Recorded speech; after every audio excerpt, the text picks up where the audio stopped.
सब टेंशन दूर, सब चिंता। एक बार शंकर पार्वती भगवान देवाधिदेव महादेव माता पार्वती जी के साथ भ्रमण पे निकले। प्रतिदिन का नियम, भगवान नारायण लक्ष्मी रोज घूमने के लिए नहीं निकलते, ब्रह्मा ब्रह्माणी रोज घूमने के लिए नहीं निकलते, इंद्र इंद्राणी रोज घूमने के लिए नहीं निकलते, ज्यादा वीआईपी व्यक्ति रोज घूमने के लिए नहीं निकलता। साधारण व्यक्ति साइकिल उठाया चलेगा। वीआईपी और साधारण में यह सबसे बड़ा फर्क है। वीआईपी व्यक्ति को निकलने के लिए ड्राइवर चाहिए, फोर व्हीलर गाड़ी चाहिए, थोड़े अच्छे से निकलना पड़ता है, चार लोगों के सामने जाओ तो उनके लेवल का व्यक्ति से मिलना पड़ता है। पर साधारण कहीं पर भी चले, कहीं। अभी कल हम श्री अमरजीत जी मेहता जी से कह रहे थे कि हमने कई कथा करी और जजमान लोग जो होते हैं, जो यजमान होता है वो तो बढ़िया अपने लिए सोफा मोफा लगाता है और सोफा और कुर्सी लगाकर बैठ के कथा सुनता है। तो हमने अमरजीत सिंह जी से कहा, मेहता जी से, कि बड़ी गजब की कथा है तुम्हारी भटिंडा की। एक भी सोफा दिख नहीं रहा और उस पर ना तुम बैठे दिख रहे हो है, ना तुम दिख रहे हो, बड़ी गजब कथा। तो कहा गुरुजी, हमारे यहाँ के कलेक्टर, एसपी और एसएसपी, डीएसपी, यहाँ तक कि बड़े से बड़े अधिकारी को भी हमने हाथ जोड़कर निवेदन कर लिया कि साहब सोफा लगाएंगे तो पीछे बैठने वालों को नहीं दिख पाएगा, इसलिए वो लोग भी कह दिए कि हम तख्त पर बैठ जाएंगे, गादी पर बैठ जाएंगे और कथा सुन। और हम मेहता जी आपको धन्यवाद देते हैं कि ऐसी सरलता आपके जीवन में होना चाहिए। ऐसी सरलता हर मनुष्य के मन में होना चाहिए। सहज बनो, सरल, इतनी सरलता होना चाहिए। शिव सरल है, शंकर एकदम सरल, सहज।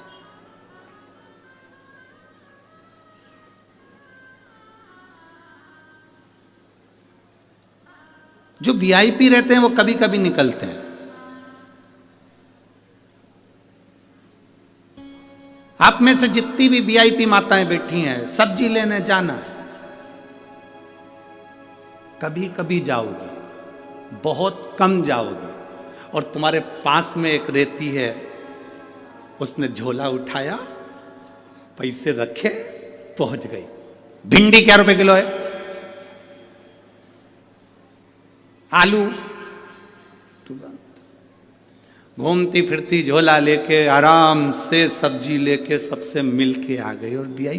तो भगवान नारायण से एक बार लक्ष्मी जी ने कह दिया था, देखो वो शंकर भगवान को, अपनी पत्नी को रोज नंदी पर बिठाते हैं और घुमाने ले जाते हैं, तुम मुझको आज तक लेके नहीं गए। साल में एक आध बार ले जाते हो, जब कोई सत्यनारायण जी की पूजन कराता है तब,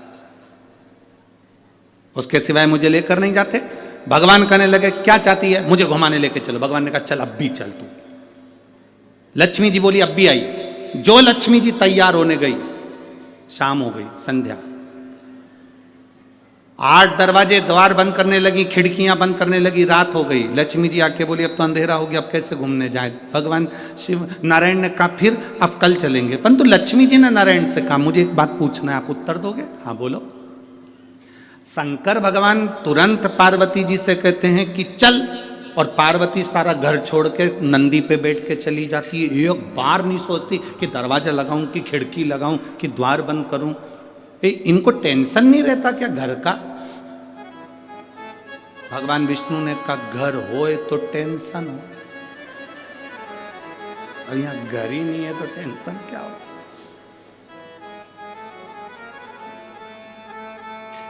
इनके घर में कुछ भी नहीं है। भगवान विष्णु ने कहा हो भी तो क्या फर्क पड़ता है।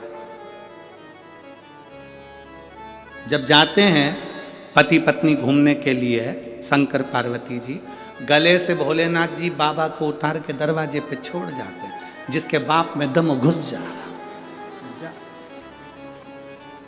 जिसके पिता में बल हो जा।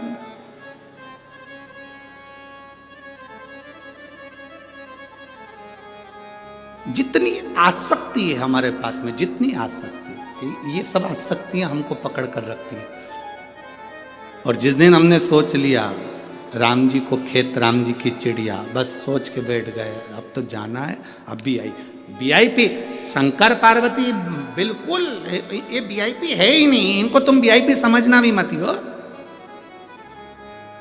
शंकर पार्वती को कभी वीआईपी मत समझो कि बहुत वीआईपी है। हाँ,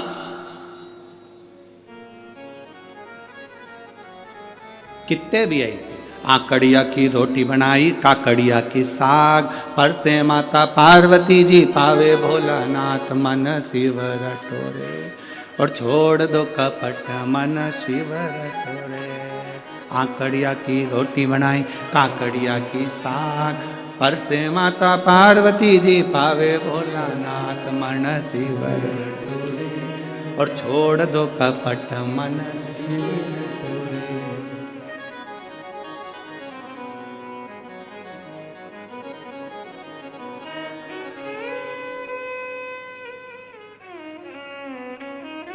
सहज शिव, सरल शिव, और शिव शिव है,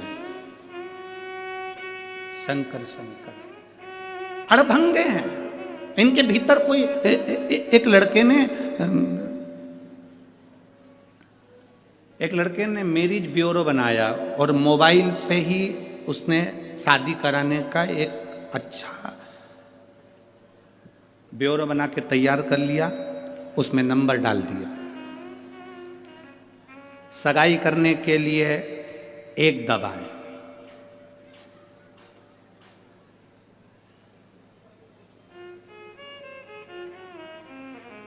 रिंग पहनाने के लिए 2 दबाएं, शादी करने के लिए 3 दबाएं। जो लड़का देख रहा था उसने नीचे मैसेज लिखकर भेजा कि दूसरी बार शादी करना हो तो उसके लिए क्या दबाएं, तो नीचे लिख के भेज दिया गला दबाएं।